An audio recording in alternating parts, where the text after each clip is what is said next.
Hello, everyone, and welcome to Healing Connections. This is Emmy Vadnais. I want to talk with you about improving self-compassion with a non-judgmental attitude. This can impact our physical and our mental health. It can impact our self-esteem, our self-confidence, our self-love. And then in turn, it can impact the way we are with others, how we feel about them. It can impact whether we are more compassionate or accepting of them, or if we're more critical, judging, and perhaps rejecting of them. So what does non-judgment mean? What does it mean to you? I'll certainly share my ideas, but ultimately it's up to you personally how that impacts you and your own assessment of that. When I think of non-judgment, I think of being able to step back from negative thoughts and emotions and to really connect with the wise part of you, the more intuitive part of you, the loving part of you. And this doesn't mean that we can't still be discerning about whether something we might judge as being right or wrong, but it does mean that we can be more compassionate with that and how we interact with these parts of ourselves, and also as we interact and go forward with others as well. Being able to connect with this part of yourself, I'm sure this is something that is not a new concept for you. I've certainly have heard it for quite a while myself, but being able to really put it into practice, I have found that a lot of people find this very challenging because we can be aware of our own thoughts in our mind, but sometimes we have those suppressed and repressed thoughts and emotions that really, according to people like Carl Jung, really drive the show in our lives. And I do think that's true in a lot of cases. So that undercurrent of how we are feeling about ourselves can really impact our beliefs and our ability to attain our goals and our dreams and vision in life. And what I've noticed is that through my own experiences of being a human, on my own personal self-development, and also helping others, that while we might know this is a good thing to do, putting it into practice can be a different experience. And so I just want to outline some ways that you can do this. And while yes, you can certainly just in normal waking consciousness become aware of the ways, the habits, the patterns that you might be assessing yourself, because we all have that inner critic. And while yes, that can serve a purpose, it can also really become quite negative and destructive in our own psyche, our consciousness. And so it's kind of having that balance of how that inner critic is guiding you. And I want to support you with that part of yourself to be more compassionate and loving within yourself.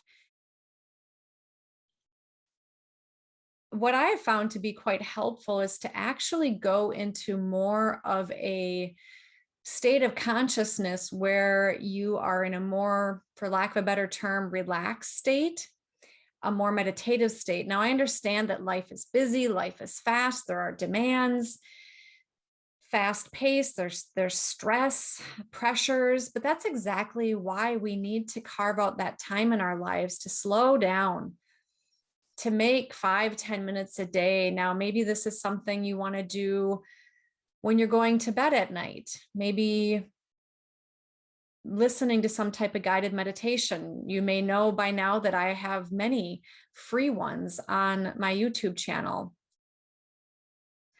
I will be releasing my audiobook here probably within the next month, and many of those same meditations and guided imagery techniques and mindfulness are in my book. So if you get the audiobook, you can also have access to it there, but they're for free on YouTube. So thinking about carving out some time in your life, maybe even just starting out with like 5 minutes, maybe once a week, if this is very new to you, and doing some type of mind-body practice, maybe some breath work, some 4-7-8 breathing, where you breathe into the count of 4, hold to the count of 7, and exhale to the count of 8. Or if that's too long, you can shorten it a little bit, but try to have the exhale a little bit longer than the inhale. Maybe doing like a progressive body relaxation, or just quietly listening to some music that you enjoy. It could be fast-paced music, but I think for something like this, you might want to have a little bit slower, maybe even ambient music, whatever you enjoy, or nature sounds, to bring the brainwave patterns from that more alert state, which is sometimes referred to as a beta state, into the more alpha, theta, and delta brainwave state, so they slow down. And from this part of yourself, you can then pull back and begin to observe your inner and outer world, meaning noticing your thoughts, your body sensations, your emotions, all of your feelings, what you're hearing, your senses, and observing your experience from a non-judgmental attitude. And this is what is really classically taught in mindfulness. And I do have a mindfulness loving yourself meditation on my YouTube channel you can check out. And of course, there are many apps out there and other free ones that you may enjoy for your own personal preference. So what we can also do is we can judge ourselves for judging ourselves. And now this is something that I noticed a few years ago after practicing mindfulness and basically Vipassana and cultivating my intuition, is that I noticed that I was actually judging myself for even having judgments, but I didn't know I was doing it. And so that's what we can do in this process, is we can subtly, or maybe even dramatically, make these parts of ourselves more aware and have these shifts in our consciousness, so that we can recognize from that more of a relaxation response state how we are interacting with ourselves. And this could be, when you do this practice, you could just simply notice what's happening in your consciousness in that moment, just letting whatever wants to drift into your awareness to come forward. You can also set an intention around what you would like to, a topic, what you would like to get some movement around in your life. So for example, maybe there's a relationship that's been challenging you in your life. It could be a family member, it could be somebody at work or school. It could be a romantic relationship or partner, a friendship. It could be any kind of relationship. And maybe there's something that's challenging you. Either maybe you don't like how you react sometimes in that relationship. Maybe this person really presses your buttons, and chances are somebody does in your life, because we can do that to each other. And I think that really gives us an opportunity to grow more, because it's showing us that there's something going on in our consciousness that needs attention. Now, that doesn't, just a caveat here, that doesn't mean that we want to accept abusive behavior and so forth, but it does mean that you can work with your response or reaction to those experiences, and obviously take care of yourself and with boundaries on what you need to do with that. And through relationships, we can be hurt. We can have unresolved sadness or grief or loss. Pretty much everybody, I would imagine, experiences some type of loss in their life. So then you can have an intention around maybe healing this relationship. And you can then bring your attention to your breath, maybe do about, maybe a minute of some nice breath work.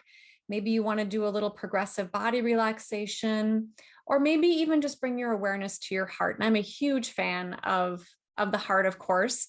I have a heart that I painted on the cover of my book. And I do believe that ultimately love is the greatest healer. And I believe it's what binds us all together in the universe, because there's care and compassion and a sense of oneness and harmony within that sense of love.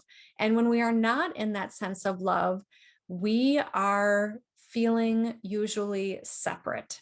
And that separation is what can create that criticism of ourselves and others. Now, again, we want to be able to discern our behavior in others and modify and adjust how we interact going forward in life. But it does give us the opportunity to allow us to discern better and to respond versus quickly reacting to situations. So once you've gone ahead and got into a little bit more of a relaxed state, and you can start noticing and connecting with your body. This helps us come into the here and now, the present, by connecting into the body. It can help us get out of the whirling mind by focusing on the body, which is why things like massage therapy, body work, reflexology, acupressure, craniosacral therapy, acupuncture, these different forms of bodywork manual therapy can help us to relax the tension in our body, but also feel present in the moment and to slow down the thoughts in the head. So whatever your method is for getting into that relaxed state, certainly I encourage you to engage with that, and then connect with the part of you that's loving, kind, and compassionate.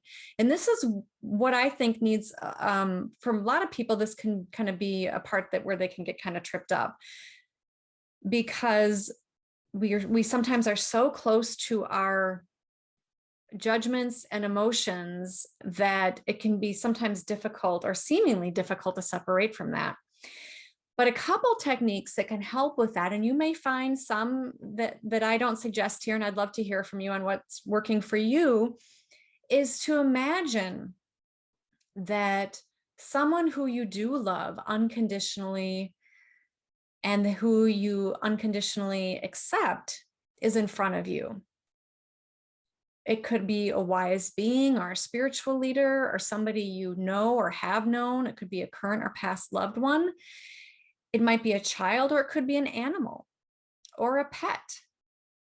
This is why I think a lot of people love dogs, because in most cases, of course, if the dogs have not been raised in not a great environment, they tend to be very unconditionally loving and accepting and very present and just full of love, and they're generally very happy to see you. So go ahead and take then a few moments to cultivate that sense of unconditional love and acceptance and non-judgment. And once you've spent a few moments, maybe a couple minutes or longer doing that, and maybe you even need a few times of a meditation practice just doing that, and that's okay, because this is a practice, then you can bring forward whatever wants to come forward, maybe around the intention you set or whatever just wants to come up that day, to help you with whatever you might be needing to step back from and kind of observe more. And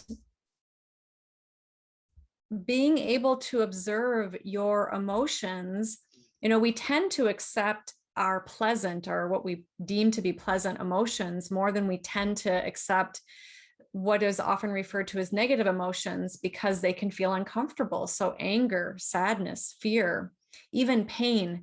Now, this doesn't mean that I'm suggesting you just sit there and observe your fear or pain and don't take action. By all means, get support if this is something that has been bothering you for a while. I don't advocate that people just sit in pain and not get other interventions, or by all means get checked out by a doctor or your primary practitioner, because there might be something physically going on that really does need your attention and some type of physical intervention. That being said, if you know that you don't have any particular health condition going on that warrants that kind of evaluation, or maybe you already have been evaluated and you know what you're dealing with, then you can certainly proceed with this. Interestingly, physical pain often has an emotional pain component to it as well. So this is a great method for also working with that. So then allowing these emotions, thoughts, these feelings to be there, and imagining maybe like you're on a teeter-totter when you were a child. So allowing yourself to feel, for example, maybe you're experiencing sadness. Allow yourself to feel that sadness about 50%, and then connect back with the heart, the loving, unconditionally wise and accepting part of you. And then go ahead and notice, where in your body do you feel that sadness? Now, sometimes people will say it's in their mind, it's a thought. Usually it's some type of experience that is a felt sense in the body. This is how we know we have emotions, because there's a shift in energy and the biochemistry and the nervous system going on. And so then you can allow yourself to feel that anger about 50% while simultaneously observing it with non-judgment. Or excuse me, I said sadness. It could be anger as well. I guess we'll start with sadness, because usually even behind anger, if you really get behind anger, it's usually sadness that's going on. There's usually some sense of loss or an unmet need, or something you felt was an unmet need. And then we kind of get into the energetics of the emotions. So then you can feel that energy of that sadness or whatever you're dealing with, and then that sense of love. And just really witness and observe as best you can that feeling that you're working with, that sadness. And what's fascinating is that if you sit with it, sometimes this happens after a minute, it could take 10, 15, 20 minutes, or maybe multiple times doing this, is that this sadness, this anger will start to shift. Now, if there's any resistance to allowing yourself to feel or look at this uncomfortable feeling out of fear of maybe some people are concerned it's going to get worse, or some people are afraid that they're going to be finding something that they didn't know existed, which is pretty rare. Chances are that you're already feeling the undercurrent and the discomfort.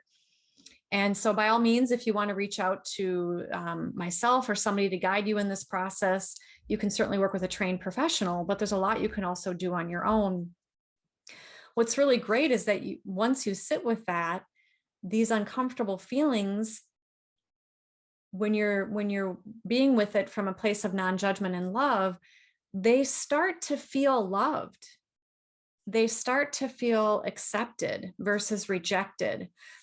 Usually when we have these hurt parts within us, there was an experience that happened to us in our past that didn't get a chance to complete its energetic cycle, meaning the emotion didn't get a chance to fully express itself. And for the thought that then formed, which is how often belief patterns are created, is that we have some type of experience and then we have a thought and then that creates it.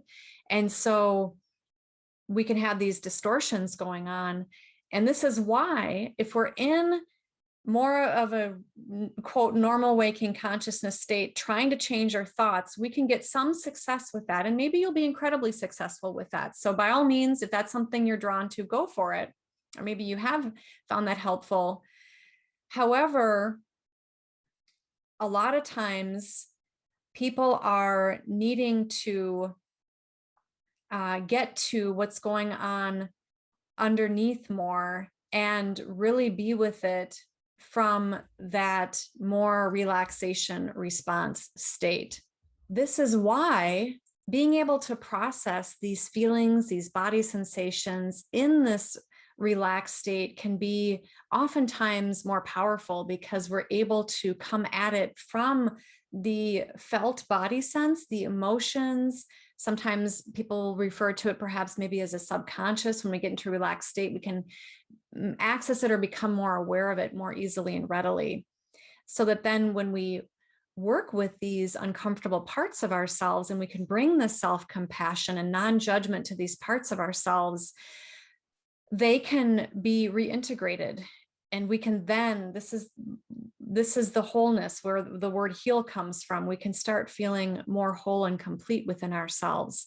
Now, if there's any part of you that resists some of these uncomfortable parts of yourself or has fear, then notice where that resistance is in your mind and your body, or where that fear lives, and just do the same process. So observe the resistance, meaning the part of you that doesn't want to feel it, that's trying to reject it or push it away, and bring love and compassion to that part of you. Another area where people can get tripped up is that they want to push away the feeling too quickly. And some people will, which again, in some cases can be effective. They'll try to just say, well, carry on, go away, and try to push it away. And if that part of you has healed enough and it's just ready to just move on, that can happen. But a lot of times what you are probably likely doing is suppressing that feeling or emotion. So I hope this has been a little bit helpful for you, or a lot helpful. I know that it's quite easy for us to be critical. We can make snap judgments quickly. And so maybe even taking an exercise this next week and just noticing the ways that you might judge yourself or others, maybe even writing that down and using maybe this process to help with that.